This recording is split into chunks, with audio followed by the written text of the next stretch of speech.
Doug, if we have trouble getting done going back on, maybe you could go first then. Yeah, okay. Let's see if John's reaching him.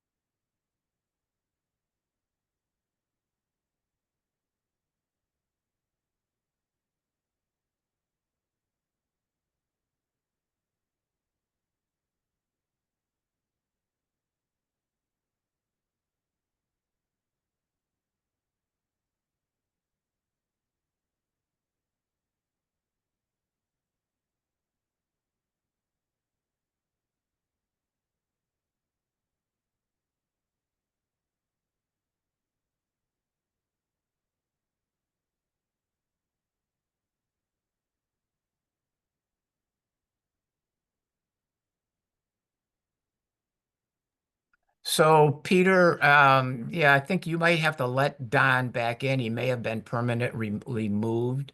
And so if there's something you need to do, but in the meantime, why don't we hear from Doug about the research that he's got in progress. Sorry for the inconvenience, everybody. Just give me a second Sure, to sure. got to get some throat lozenge action going here. Uh all right, well, with that very brief yeah, you know, you show up slide at Trump and the next thing you know you're kicked out of a meeting. So nice segue from Don to what I'm about to share with you here today, and thank you for the invitation to share. Let me see.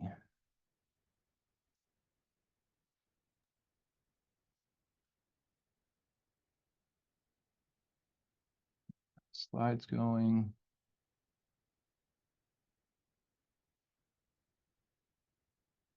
All right, you've got a title slide in front of you. I'm going to characterize myself as the accidental expert in PFAS. I've developed most of my knowledge, all of my knowledge about PFAS over the last 6 years or so, largely because of opportunities I've had with 2 projects, both of which are sponsored by the New York State Department of Environmental Conservation. The first one started in 2019. We had a little bit of a hiccup because of the COVID pandemic, and that was taking a look at the feasibility of composting non-marketable paper products or non-recyclable papers, the kinds of papers that you would not typically find in a blue bin or a materials recovery facility. And part of that was driven by China's national sword policy, where they pretty much shut down their receipt of recyclables from global markets. And we found ourselves with warehouses and yards full of paper products. And so this question came up, what can we do with paper other than put it into a landfill? So DEC and I were interested in seeing, is there merit to looking at paper products as carbon sources that could go into composting facilities without having adverse impacts.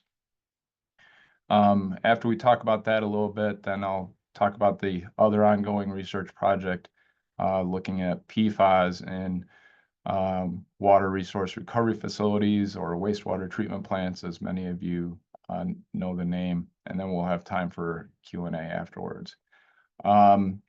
Just because there's a lot of confusion around PFAS and what all these units mean, and also when we talk, I think in general about PFAS, and I don't want to take away from some of the things that Don had in his background information, but there are tens of thousands of different compounds that fall under the umbrella PFAS or PFAS. And in a regulatory environment, we do know that about a year ago, EPA promulgated their maximum contaminant levels for drinking water, public drinking water supplies. You can see here on the screen the two most common compounds that are usually talked about when people say PFAS. What they're talking about is PFOA and PFOS typically, and these are the limits for drinking water in public water supplies.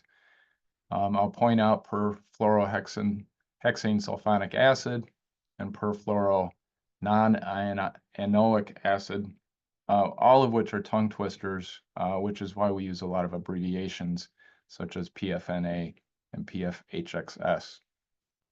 And then finally, the Gen X chemicals at 10 parts per trillion. And then we get into other things about mixtures and about the hazard index.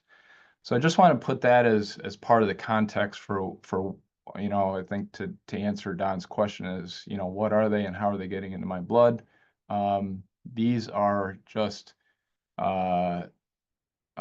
6 of the 10, 15,000 different PFAS compounds that are currently in use around the world. And so that's what the main focus has been on research-wise. Now, more germane to what I'm working on in terms of the feasibility of composting paper, it came up very early on that if we take paper products into composting facilities, are there going to be unintended consequences of that process where we may end up carrying over contaminants into the compost product that then is going to re-enter into the environment.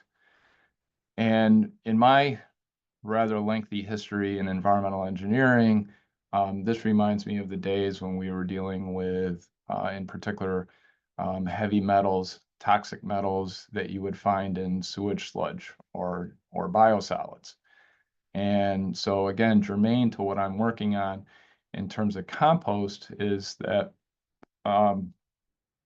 as of a couple of years ago, New York State has pretty much, quote unquote, banned the use of PFAS substances. And the key phrase in this is those that are intentionally added to food packaging. So there's still incidental PFAS compounds associated with food packaging. The ban is on the intentional addition of PFAS to food packaging. And again, where it comes home for me, home to rest, is the kinds of paper products such as cups, trays, carrying cases, food wrapping, the kinds of things that might show up in particular in a post-consumer food waste stream, where we're capturing food wastes, food scraps, and diverting those into composting facilities, as well as other types of even pre-consumer products that are similar to this, where you've got paper scrap from mills that would end up in a composting facility. So very early on in 2019, that question of, well, what about PFAS? Is PFAS going to end up in the compost? And so that's how I became the accidental expert in PFAS. It was largely because I was looking at paper products as a carbon source. So we started now almost 3 years ago with the question for me was, well, a lot of people are concerned about PFAS in products. And we know that there's PFAS in cosmetics, dental floss, a lot of other common household products. So I wanted to develop a baseline of understanding, well, what's in the products that we're already sort of comfortable, we as in consumers, that we're sort of comfortable already using and nobody's really taken a look at yet. So we went out to some of our local retail outlets and we bought a variety of compost and compost related products to bring back into the lab to do a screening for PFAS compounds. And you can see the list here that we took some boutique horse manure, cow manure based compost products. We had a couple of compost items B and E that were derived from municipal yard waste, again from Central New York based facilities. We had some soil products that were blended with compost. I'm intentionally keeping trade names out of this just to avoid litigation more than anything else. And then we also went and grabbed a couple of bags of what's marketed as fertilizer that is derived from biosolids. Again, we found all these in our local retail outlets. And we subjected them to the PFAS analysis. In keeping with the idea that we might be able to divert paper products, whether they're labeled as compostable or biodegradable or not, because most composting facilities or processing technologies really can't distinguish between compostable paper products and otherwise not compostable paper products, those that are branded as compostable and those that are not otherwise branded as compostable. So we grabbed 5 different types of common consumer products, food service, paper products, and analyzed those to see if they would be a potential source of PFAS in our composting system. And a little bit of technical stuff so that everybody understands. In January last year, EPA released their final, what's called Method 1633 for PFAS analysis. And that relies on liquid chromatography, mass spec, for 40 PFAS compounds. Prior to that, there was a series of 3 drafts that EPA put out, and prior to that was a different method, 533, that looked at, if I remember right, it was 14 PFAS compounds. So one thing to take away, if you're looking at people who are talking about PFAS, publishing the results of their analyses and whatever, is that even over the past several years, there's been an evolution of analytical methods. And there's, while these are somewhat standardized, there's always flexibility within the method to kind of do things that work within your lab. So it's incumbent upon us as a scientist also understand that when people are reporting certain results, you got to kind of know how they derive those results. But in any case, there's 40 compounds that we're looking at out of those, again, tens of thousands of total PFAS compounds. Our results were not terribly surprising. They were somewhat optimistic or, hopeful in the discovery that we had, that when we just tally up the total concentrations, we find that the maximum that was observed from all these compost and soil products listed over here on the right-hand side. The compost was at, there we go, compost was at 29 micrograms per kilogram, or 29 parts per billion. And you can see that is right here in this one particular product. So we've got 5 products, one of which is up around 30, and the others are in total right about 5 or just below 5.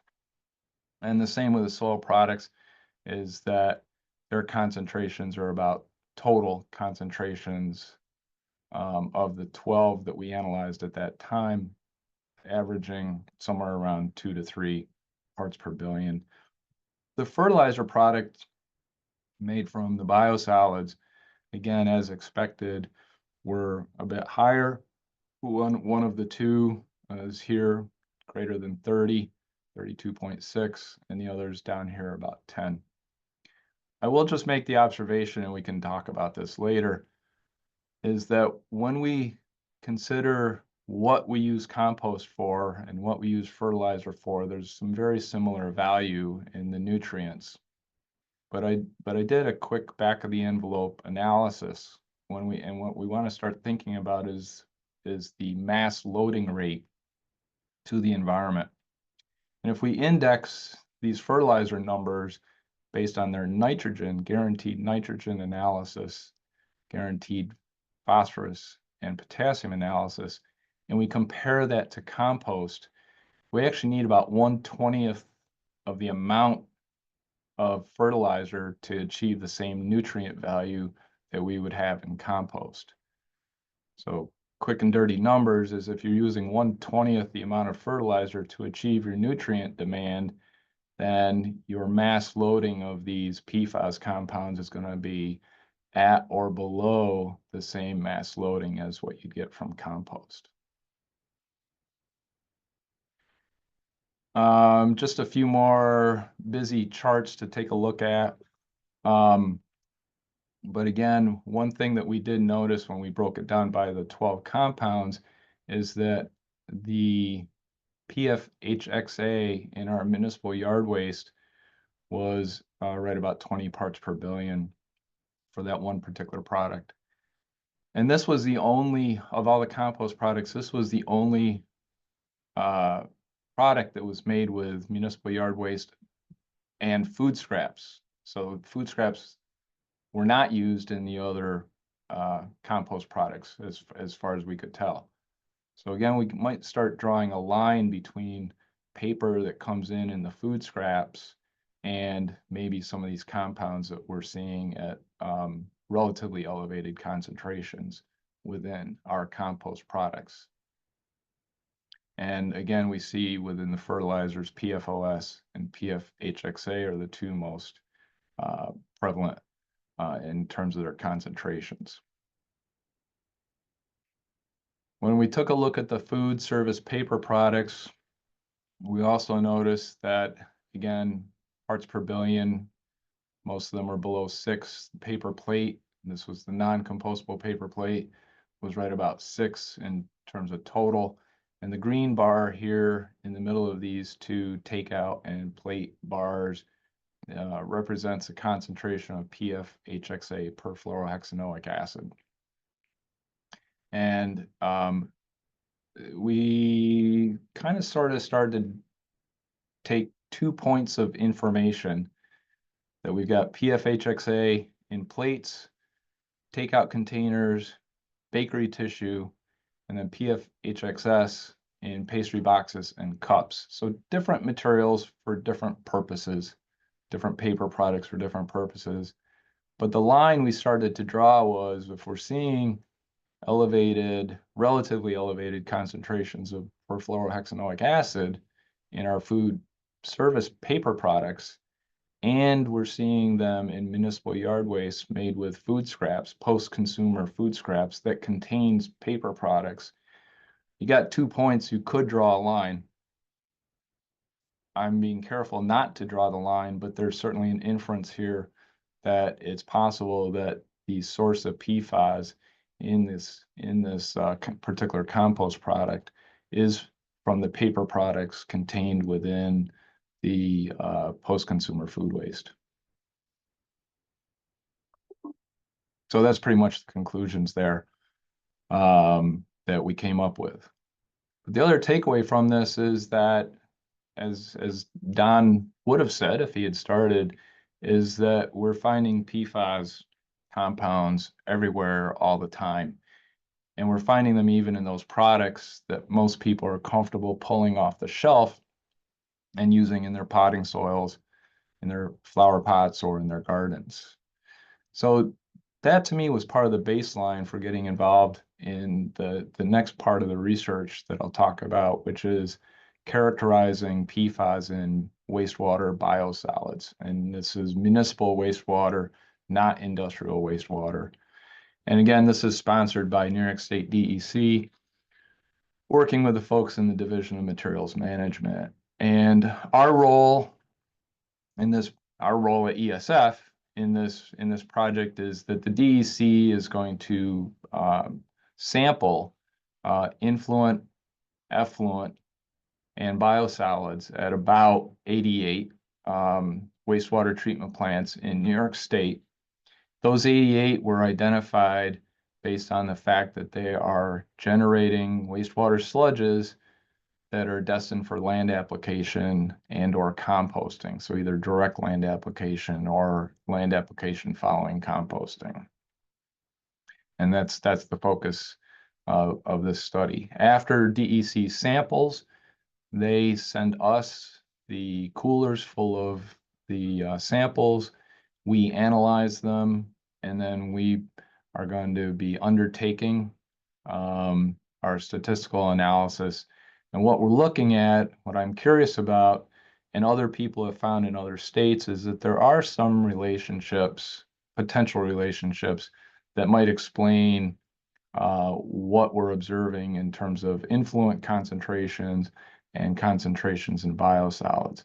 And I just gave an example of a few of these explanatory variables, such as population or household income, the age of the sewer shed, obviously the presence of industry. We've got wastewater treatment plants that are very small, less than 1 million gallons a day, and we've got some that are very large that are contributing to land application programs. And so we're going to try to tease out as best we can what some of the features of the sewer shed might be and the population, as well as what's going on inside of the facility. All of these facilities are basically biological treatment. And again, though, some of them are doing phosphorus treatment, so advanced treatment processes for phosphorus removal. And of course, there's chemical addition associated with that.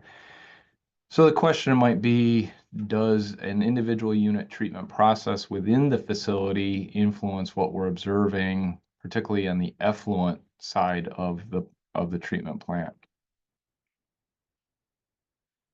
So this is of course the motivation for why we're doing this, is that the biosolids are being applied in various ways, applied to the land surface, and those biosolids may leach or be directly transported. Hopefully they're not, if you follow proper management practices, but may be transported to surface water or leach their constituents to groundwater. And of course, those water sources may end up as drinking water, whether it's for livestock or humans. We know that perfluoroalkyl acids do degrade in the treatment plant. It's very difficult to do a mass balance on a system like this.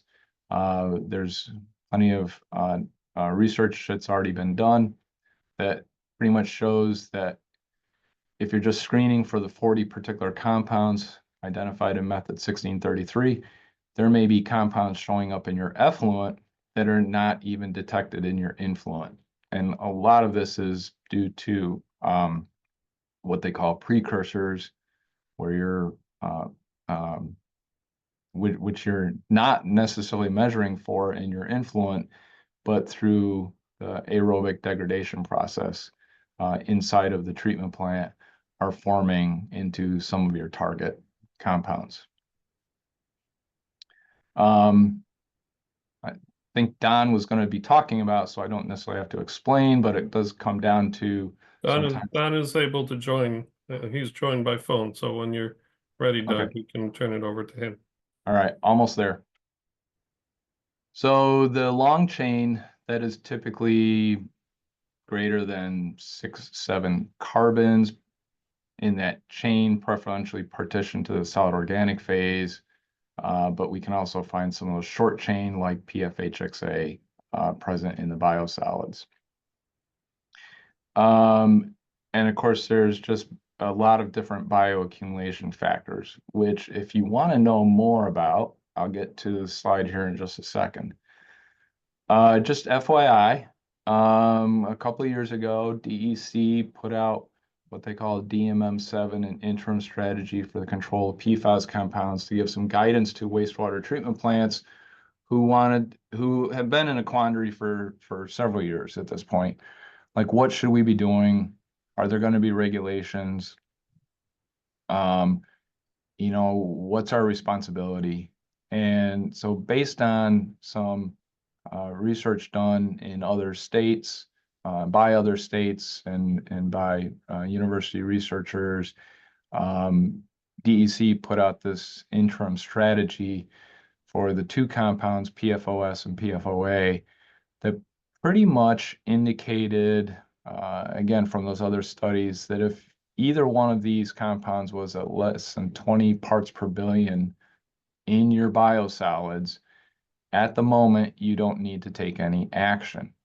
And if you're somewhere between 20 and 50, you should probably do some additional sampling to try to understand what's going on and try to bring those numbers down below 20. And if you're above 50, probably should not be doing land application. So this is about the land application, not necessarily about landfill disposal. And these numbers, as it says at the bottom here, came from the state of Michigan study. I do want to bring, since it's very contemporary, very new, bring your attention to the US EPA sewage sludge risk assessment, another mouthful, that was just released a month ago in January. Make you aware that the comment period on this risk assessment ends just over a month from now on March 17th. While there's a link here, it doesn't do you all much good.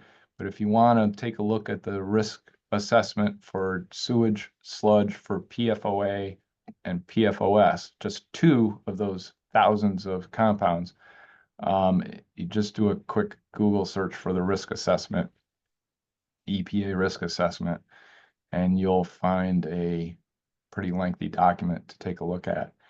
Nationwide, 56% of sewage sludge generated by municipal publicly owned treatment works is land applied as of 2022. And just again, FYI, the domestic manufacturing, not the use, but the manufacturing of PFOS was phased out in 2002 and PFOA in 2015. So whatever we're seeing today is either legacy, imported, or coming from some of these materials that are using PFOA, PFOS. Again, just a quick summary of the context for the health risk assessment. What this is looking at is what's called a self-sufficient farm family. This is not looking at the general public, but rather the farm family that is deriving most of its food and water from its family farm. And again, there's other things here, but the one thing to note is the PFOA and PFOS concentrations in the biosolids are at 1 part per billion. And if you think back to the compost results, 1 part per billion for each of those is pretty much spot on for what we were seeing in the compost for kind of a typical concentration. They extensively modeled a variety of scenarios, including crop farms and pasture farms, to determine what exposure this family might have, and took a look at the various pathways. Again, self-sufficient farm family, eating fish from their pond, drinking water from either ground or surface water sources, eating fruits and vegetables. In case you don't know what protected is, as of a few days ago, I wasn't sure I knew the difference between protected fruits and unprotected fruits. And it's got something to do with basically whether it's got a rind or a skin that you do or do not eat. And then a variety of other food sources as well. They took a look at modeling through the path to adults and children through various pathways of ingestion. And the highlights are not surprising, basically that in some cases, depending on the conditions, some pasture, food crop, and reclamation scenarios that the risk estimates exceeded the agency's acceptable human health risk thresholds. Not all farms or disposal sites where sewage sludge containing PFOA or PFOS are expected to pose a risk to human health. And that one sentence is buried in that document. So again, depending on the conditions, may or may not be exceeding human health risk thresholds. And when the majority of the consumer's dietary intake of a product comes from property impacted by the land application, the high-risk pathways are drinking milk, which is, for all of you who are not, you should be drinking 32 ounces of milk a day for the remainder of your life, according to this health risk assessment. Drinking water sourced from a contaminated surface or groundwater source, eating fish from a lake impacted by runoff from the impacted property, and eating beef or eggs from majority pasture-raised hens or cattle where the pasture has received impacted sewage sludge. So these kind of the four major things, takeaways. So again, I want to acknowledge that the funding came from the state of New York through the Environmental Protection Fund. My graduate student, Miriam, also received funding from the Compost Research and Education Foundation through a scholarship program. And Mike is one of our staff people that's been instrumental in performing the services for us, as well as other folks at the DEC and within SUNY. And that concludes the show. Thank you, Doug, very much. Very informative presentation. Just to sort of put a wrap on that conceptual model. So that was related to the EPA risk assessment that they're taking the comments for. So it's a comment on that whole conceptual modeling and whatnot. So that's available for the public to engage with and comment on. Do I understand that correct? You do, 100%. And I'll even do you, if I can figure this out without too many issues here, I'll find the link for you, put it in the chat if you want that. Yeah, thank you. So do the scientists and I imagine that there were scientists from around the country that were involved in creating that risk assessment document. Do you personally have any, comments about that at this point? What are the experts outside of the EPA thinking about that? Well, my personal Okay. take so far is that it's a very dense total of 272 pages, which includes a bunch of other ancillary stuff. It's an extremely dense document that, based on, public review, standard comment periods, we had a total of 60 days to take a look at and try to process. I think that any one of us individually would be extremely challenged to try to understand everything that's going on in this document. If you have a particular interest, whether it's in the modeling that was done to determine, say, for example, the environmental transport of PFAS compounds from biosolids through soils into groundwater, through the groundwater into private well, and how it's absorbed into the body. If you've got a particular knowledge of any one of those things, you can take a hard look at any one of those things. I think it would be really hard for any one of us as individuals to try to comment on the entire process, considering the amount of resources that it took to put this together and the amount of time that it took to put it together. And we have about 30 days remaining to provide comments. I would imagine they're going to get 10,000 or more comments on Wow. this. Great. Well, thank you. And in terms of other people, what I've heard other professionals say so far is they basically expressed a bit of disappointment, and this is coming from people within the wastewater industry. They pretty much expressed disappointment in that it's while the EPA says they followed a process similar to what was followed 30-ish years ago for PCBs and looking at the farm family as the most likely impacted receptors. They were a bit disappointed in how this is being portrayed more broadly, that that there's a health risk, that it doesn't address the health risk to the general public. It can be, unfortunately, we live in a hotbed of social media sound bites, and I think they were dismayed that it was too easy for sound bites to be taken away from this, that put the wastewater industry in a bad light. Great. All right, thanks. Well, let's hear from Don. He's joined us now by phone, and we will be Peter's going to be running the slides.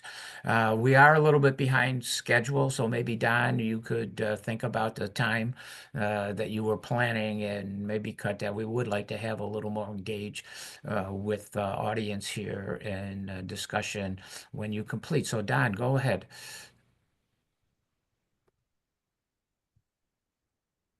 You may have to unmute. I think you might be muted. Okay. I am unmuted now. Very Yes? good. Can Cool. everyone see the slide? Can you see the opening slide? No, I can't log in. No, I mean everyone else. Yes, Oh. Okay, Okay. thanks. you Sorry. can see the slides. All right. Since we're running a little bit behind here, and Doug has covered a lot of the basics. Why don't we jump to? I'm going to give you slide numbers here. If you go to number 4, it says PFAS equals perfluoro and polyfluoro alkyl substances. We are there. Okay, so that's the definition of these things: perfluoro, polyfluoro. I just want to give a little bit of kind of chemistry background on what these things are. So if these are just 2 examples, this one on the left, trifluoroacetic acid, TFA, is widely distributed in the environment. It's a breakdown product, and Doug has already talked about PFAS, which is deliberately produced compound. Let's jump to the next one. So, Organic Chemistry 101. There's all these structures that carbons form, and the ones that what we're dealing with for these fluorinated compounds are alkyl. So they're based on alkanes, single bonds between the carbons. And you see these are hydrocarbons, so there's hydrogens attached to all the carbons. And in the case of the PFAS, we've replaced those hydrogens with fluorine atoms. Jump to the next one, which is 6, I think. And then this is, now that you've mastered Organic Chemistry 101, we're going to jump to 102. So this shows what are called functional groups. So these are the things that are attached to one end of the molecule. And this is what gives the PFAS compounds different properties. So this is, if you want to have something that's useful for an adhesive or a lubricant or a stain repellent, you choose your functional groups to design it. Let's move to the next one.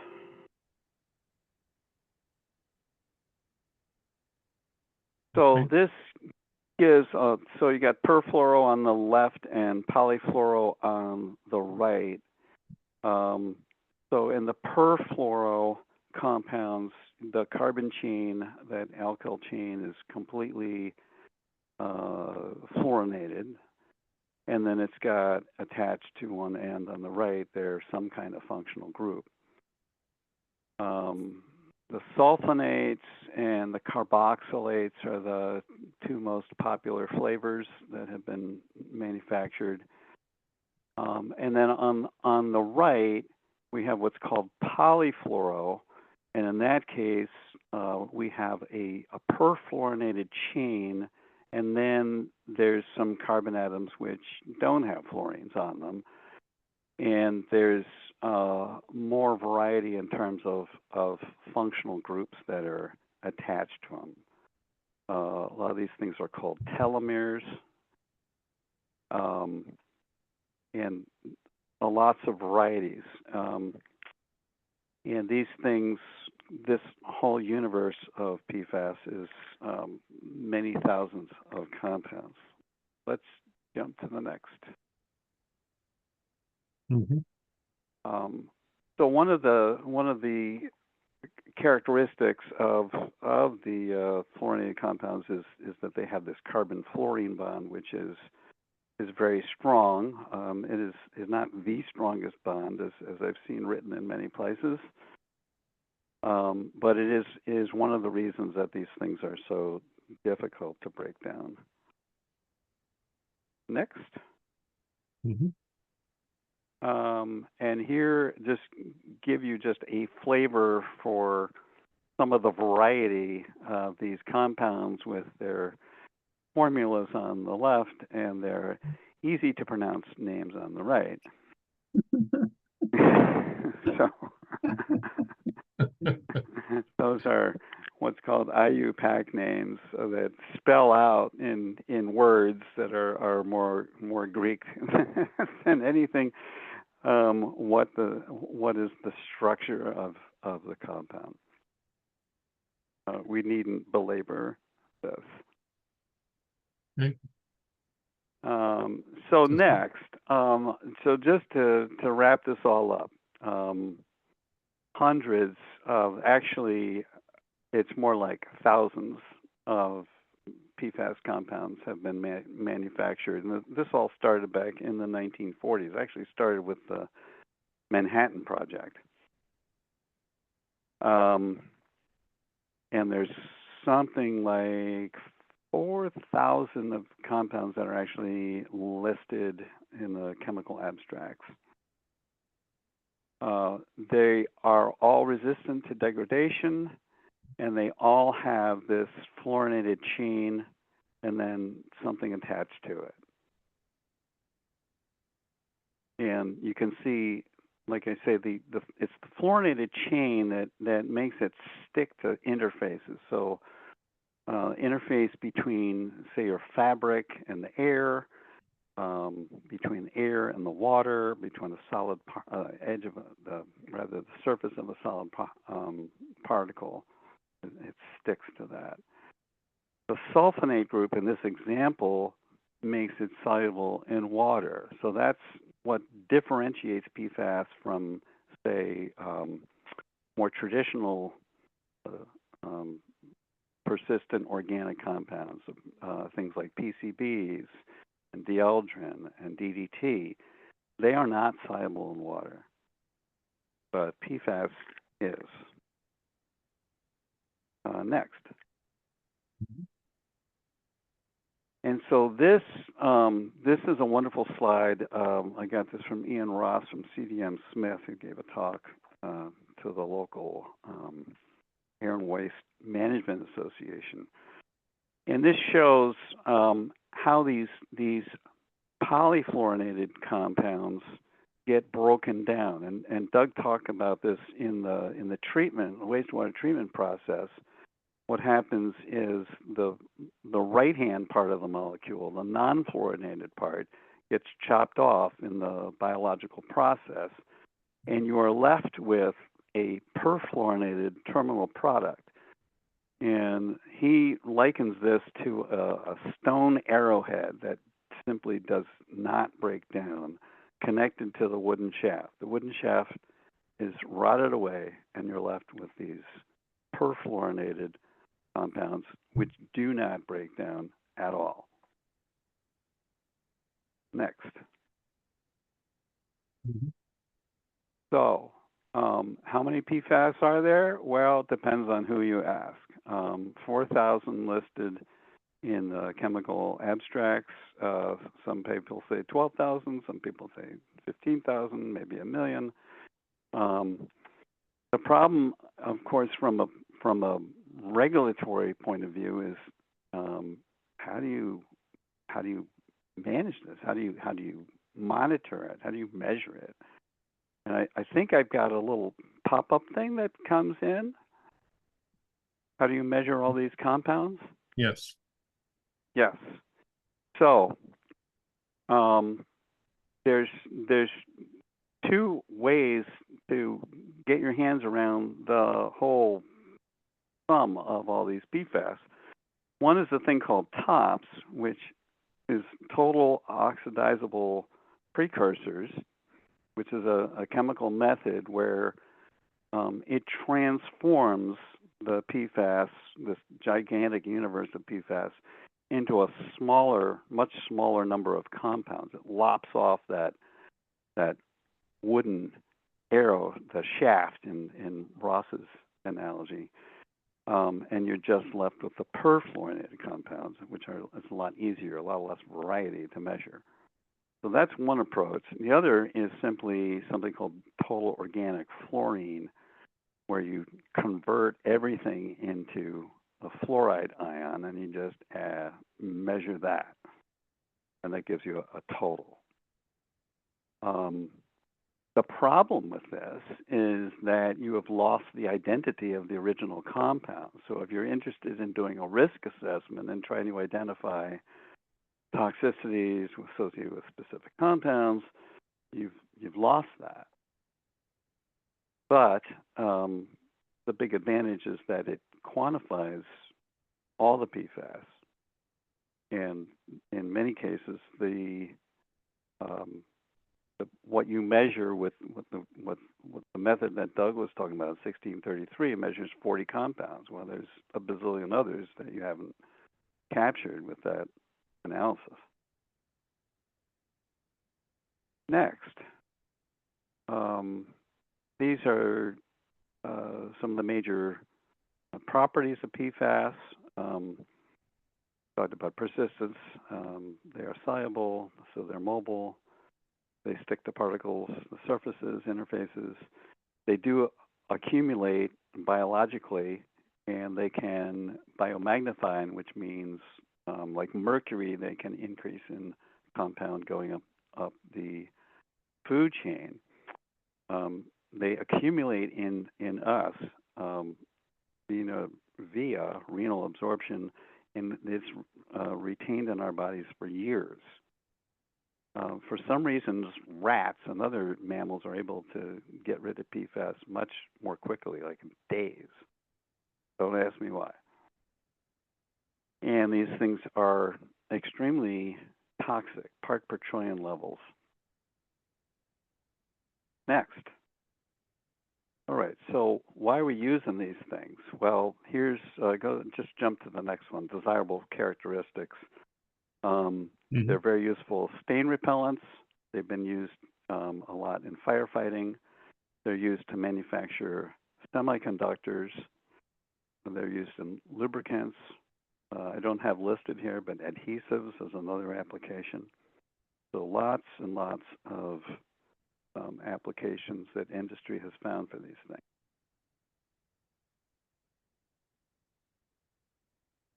things. Next. Yep. So this I threw in here because this pertains specifically to semiconductors. We have Micron is going to set up shop in town. The semiconductor industry is reliant on PFAS. for a whole number of processes. Semiconductor manufacturing is very complex operation, hundreds of steps used to create a pattern within the silicon wafer, create hundreds of junctions, and involves lots of chemicals, not just PFAS, but hundreds of other things. And this produces two mechanisms for PFAS to get out into the world. One is from air emissions, and the other is in the wastewater. And I should mention also there's really a third pathway, which is collecting the chemical wastes, and then those are disposed of frequently via incineration. All right, so let's move on to this pie. This gives you an idea of quantities of chemicals. The pie chart, I caution you to kind of ignore the tonnages, because this is an old slide, and I'm not clear to me what the tonnages apply to. I don't think it's the whole planet. You can see a lot has gone into these firefighting foams and textiles. The food packaging that Doug talked about is another one. Carpets, stain resistance, and then we've got other applications like semiconductors. Go to the next slide. This shows the production of PFAS just in the United States. I pulled this off of an EPA website. It was last updated in 2020, but it shows that there's a lot of this stuff being produced still. Next slide. There's about a dozen companies that do the production. Chemours, which was the predecessor of DuPont, that's the chemical arm of DuPont, and then a bunch of other companies. Let's move on to health effects.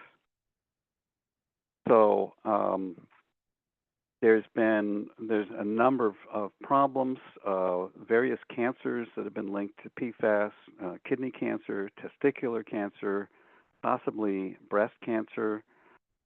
It is certainly detrimental to the onboard child in various aspects. You can see it on the slide. They're believed to cause liver damage and thyroid disease and various other health impacts, and this is at low concentrations. Next.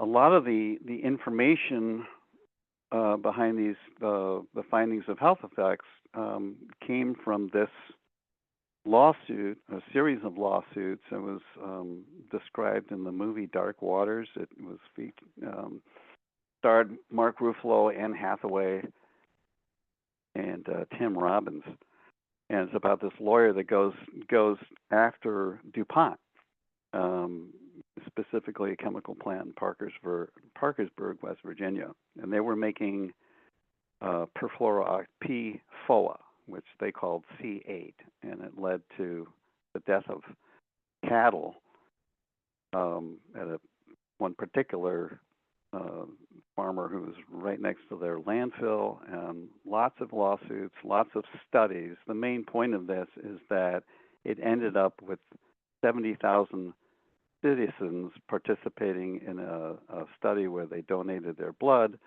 and after 7 years of analysis, led to the conclusion that these linkage between PFOA and these various forms of cancer and other diseases. Next.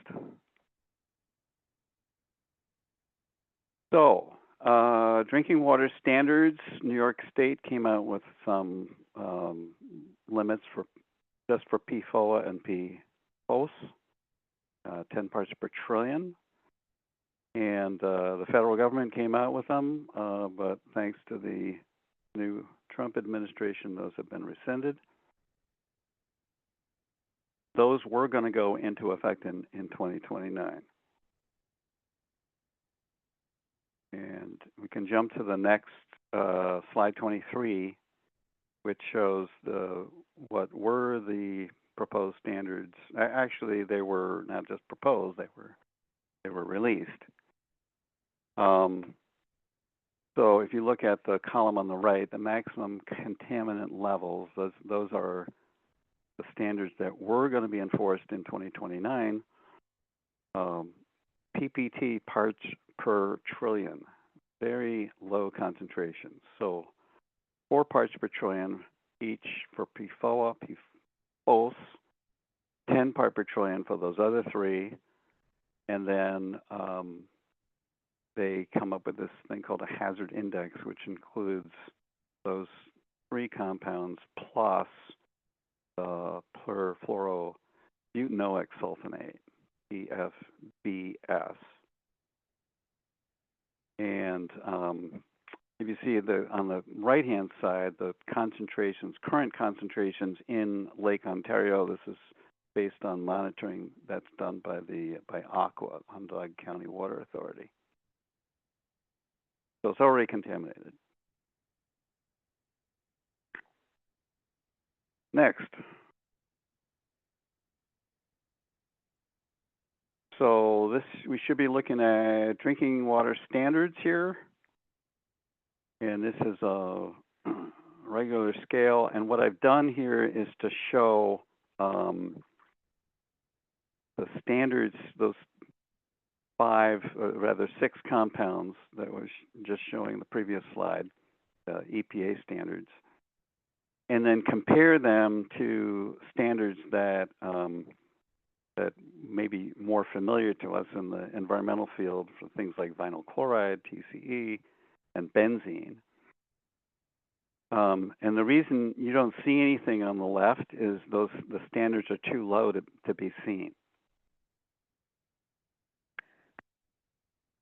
So if we jump to the next slide, what I did was I used the logarithmic scale so that we could see these things. So the bars in blue are from US EPA, and those are the standards that would have been. And New York State's in green. And you can see the difference between the standards is like 200-fold between things like between vinyl chloride and PFOA, PFAS. And if you would compare with trichloroethylene and the PFOAs, you're talking about a 3-order magnitude difference in these things.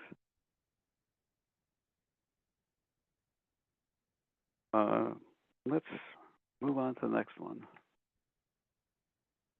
Now, just put all that to the side for a moment, and let's just talk about PFAS as gases, because that is an issue specifically associated with the semiconductor industry. They use fluorinated gases. I've listed some examples here: tetrafluoromethane, nitrogen trifluoride, and these things are not, well, they're relatively toxic or not, depending. But the main issue with these things is that they are very, very powerful greenhouse gases.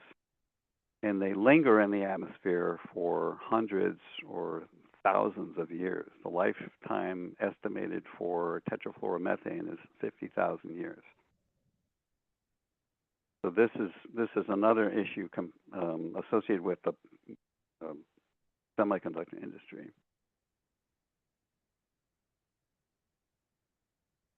Next. Mm-hmm. So, how did PFAS end up in my blood? And I think Doug has touched on this talking about the biosolids, but there's more. PFAS can get dissolved in water and discharged into drinking water. They become airborne as a vapor and get stuck to particles which are in the air or in the water, and can get into our food or we breathe it in. Next, occupational exposure. This shows firefighters. So this happens to be Australian firefighters who have been handling these PFAS-based firefighting foams, so-called AFFF, aqueous firefighting foam, which used to be made with PFOS. They've switched to other fluorinated compounds, which are hopefully safer. But you can see the difference in blood levels. Next. I don't know if, well, I can't do this because I was going to show you online the concentrations. So this is from Environmental Working Group. You can go to this website and maybe somebody could grab this and stick it into the chat. They have posted PFAS data for drinking water from all over the country, and also from groundwater contamination associated with military sites. So the I don't know what that is. Maroon, just north of Syracuse, that's the Hancock Field, the military installation, and they've used the AFFF, the firefighting foams that had PFAS.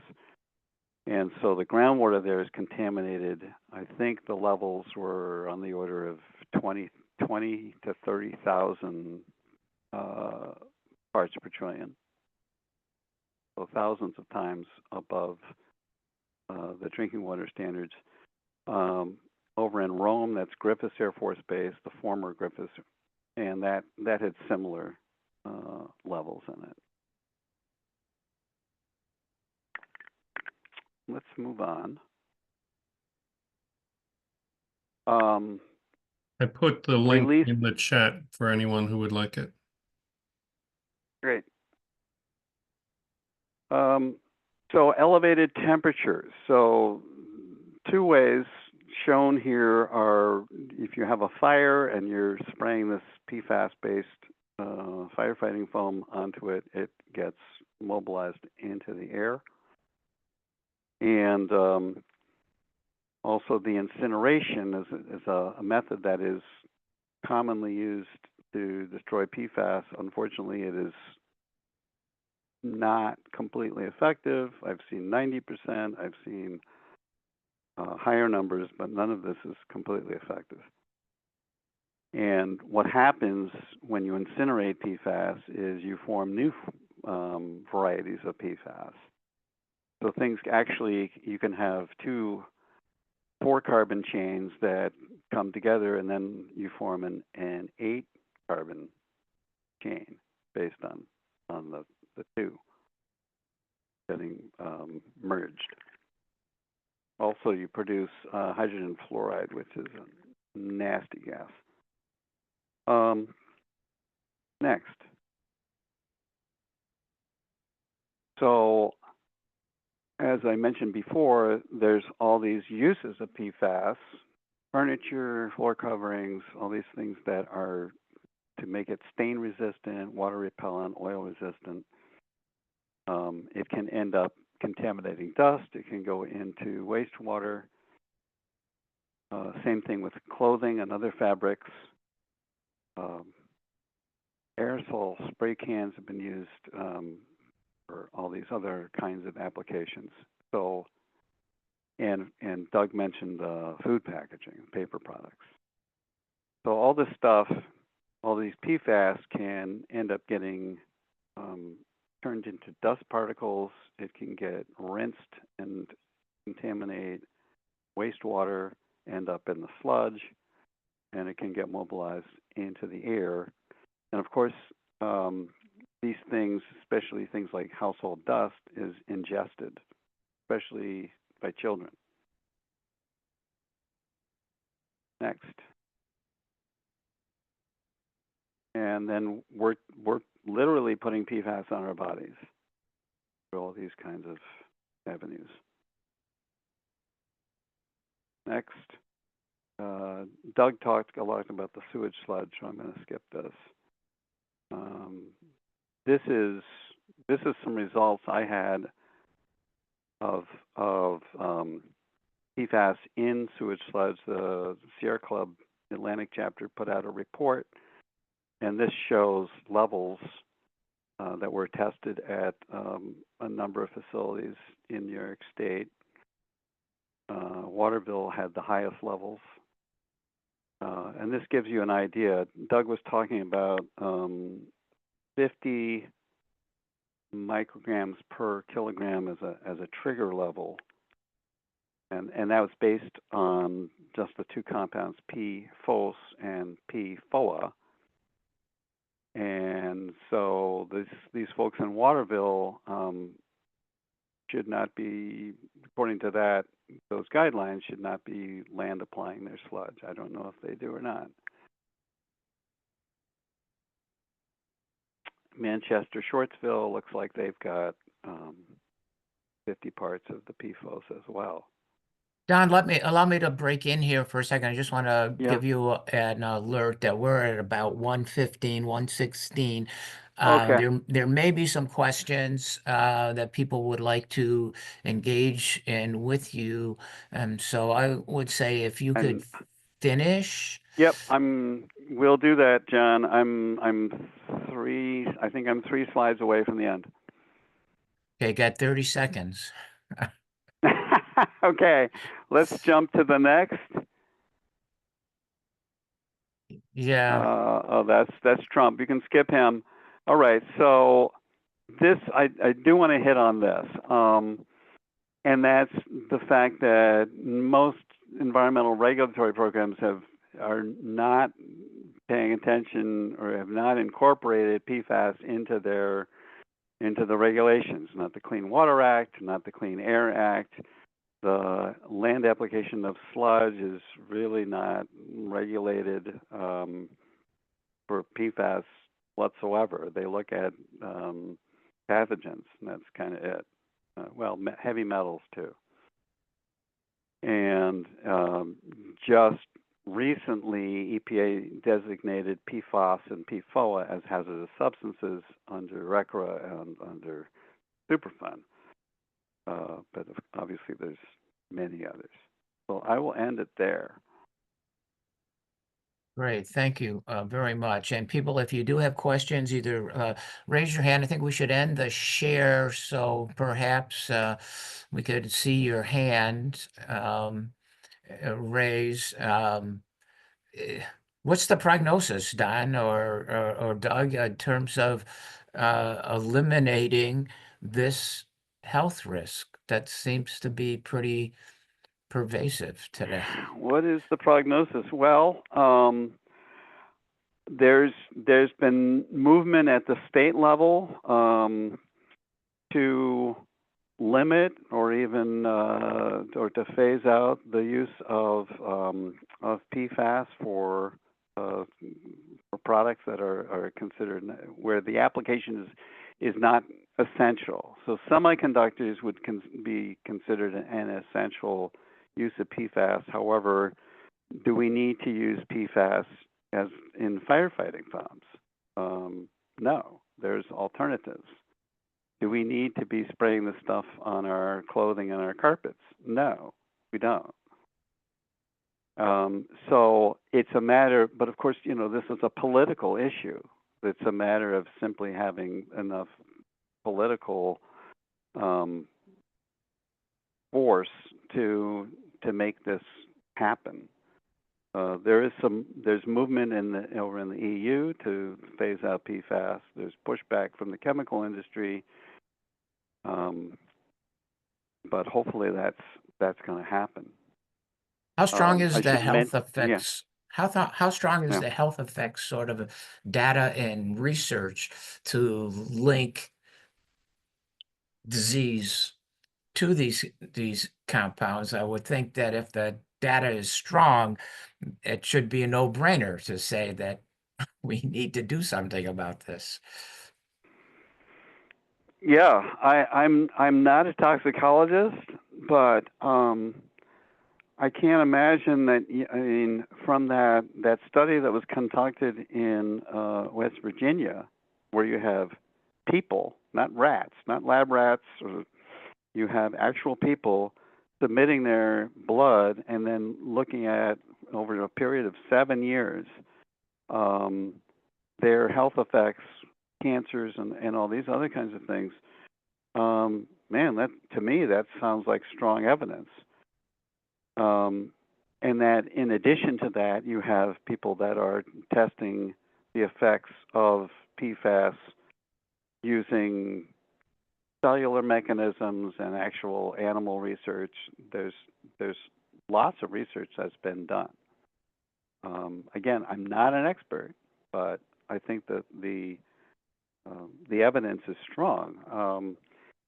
I can tell you that in 2015, over 200 scientists, 252 to be specific, signed a statement called the Madrid Statement, and that's where they said, look, there's all this evidence that PFAS is harmful, and we need to phase it out. Anybody else? Questions, comments? Melanie, did you raise your hand? I don't know if Peter needs to initiate your unmuting, but you are muted. Or if you can do I it. am There you go. muted. You're good. I was wondering, can you hear me? I was wondering where the strongest resistance is coming from. Is it the chemical industry? Or is it just too many sources like carpeting? Does the carpet industry going to react if we say no more PFAS in carpeting? I mean, I think we can handle that, but obviously at the micron scale, where's the greatest resistance coming to? Like the Madrid, you mentioned the Madrid statement in 2015. Where's the greatest resistance coming from?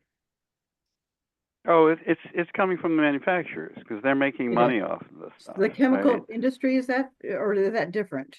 Because the manufacturing industry uses those chemicals. So, which, Oh, correct.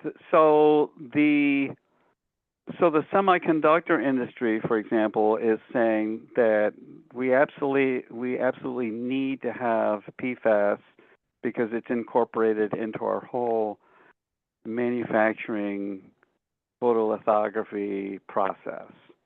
And so they're saying, well, we'd love to switch away from PFAS, but this is ingrained into our process. And for that sort of thing, I'm willing to say, okay, I'm willing to accept that you really have your whole methodology is built on this stuff and the chemical properties. It's going to take a long time to shift out of that. But in the case of in other applications, I'm less convinced that you can't find substitutes. And certainly, I mean, I've read things that from chemical from advocacy groups that say, look, there are substitutes. I'll just share a quick anecdote with you. I recently was at a paper mill. So, on the positive trajectory side of things is market forces where you've got certain so this paper mill makes wet strength papers, and well over a decade ago 15 years ago, one of their major significant customers that uses a lot of wet strength paper in the fast food industry was going through their internal sustainability, development of their sustainability program. And they reached down to their suppliers and said, you can't use PFAS in any manufacturing that, of products that you provide to us. So that's where on the positive side, besides just consumers and regulatory agencies, is, getting goodwill, if you will, from some of the end users of some of these products, where they don't want to expose themselves to future or current liabilities or risks. And they know that there are alternatives for materials that will provide similar or equivalent performance for what their product needs to provide. So this paper mill stopped using PFAS in their manufacturing process, and they scope out the other materials where there might be an incidental use of PFAS, and they put pressure on the manufacturers to not include PFAS compounds in the chemical products that they're using within the paper mill. But that's one of the challenges in the manufacturing is you can look at all the safety data sheets, product specifications, and PFAS often aren't even identified. They might be present, but they're not often identified because they're, carryover from some other step in the manufacturing process. Yeah, I was going to ask the question. So is there a disclosure requirement? Like, I presume there is no disclosure requirement, but I did see it recently on the dental floss that I bought that says no PFAS. I was surprised to hear that PFAS was in our dental floss, although I suppose I probably shouldn't have been surprised. Is there any movement to work towards disclosure requirements? I know on the composting industry side of things, I forget the name. The acronym is BPI. BPI provides, it's a voluntary certification program. They don't certify that a compostable cup, for example, if it receives the BPI certification, is necessarily PFAS free, but they will certify that there is no PFAS intentionally added. We've been around long enough, most of us, that we understand the concept of greenwash, and we do need to be particularly careful about products that brand themselves as PFAS free versus no intentionally added PFAS. So there are voluntary certification programs on some of the food packaging. I think one of the challenges going forward for the wastewater treatment industry and the landfill disposal industry is that they're both end of pipe solutions. Obviously going after the source is, most appropriate when you've got some sort of contamination issue. But the wastewater industry is facing the challenge that they just get whatever comes down the pipe. Taxpayers are going to end up footing the bill for making sure that, for example, in New York State, a lot of the permit renewals are including not just monitoring, but the idea that there's got to be there's a threshold, allowable threshold limit on their discharges from wastewater treatment plants. That's going to put pressure back on landfills that currently dispose of their leachate either through direct piping or hauling to wastewater treatment plants for leachate treatment. There's pretty much at the moment, there's only one technology that can be readily and easily deployed for removing PFAS compounds from drinking water in particular, and that's the activated carbon. which is just stripping out the compounds. It's not destroying them at that point of application. There's other technologies under development, most of which are, what do I want to say, small scale, because obviously the challenge of treating tens of millions of gallons of water a day for these relatively minute concentrations, whether it's part per trillion or low part per billion level, you got to find a way to concentrate that contaminant so that you can run it through one of these destruction systems. One in particular that seems to be gaining traction and favor is supercritical water oxidation. It's high temperature, high pressure. Because while Don gave us the introduction in 101 and 102 here, those bonds, those carbon fluorine bonds, are very strong, so you need a lot of energy to break them apart. And that, I think, is the challenge going, and has been the challenge and will remain the challenge going forward in time, is how you actually ultimately destroy those bonds. And it takes a lot of energy to do that. So Yeah, if I can water jump in oxidation. here. Yep. Yeah, I 100% agree with what Doug has just said. You can't realistically treat millions of gallons a day of these low concentrations of PFAS. You have to concentrate the PFAS. And activated carbon is pretty good, although it doesn't capture the small chain, the short chain PFAS very well.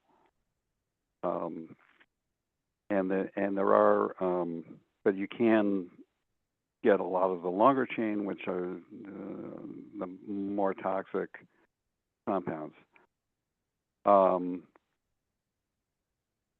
There are various, I have seen several different treatment mechanism technologies out there. One is called Quagga, I think, and it's again, it's like Doug says, it's a high temperature, high pressure thing, so it's very expensive to treat water with that.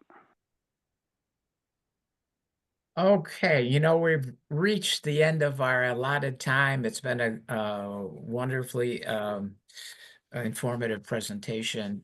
Good job by both of you. Apologize for any of the inconvenience to our audience that that happened earlier with kicking Don off, but I do appreciate the effort that Don made and Doug I want a made refund, to John. be here today. Yeah.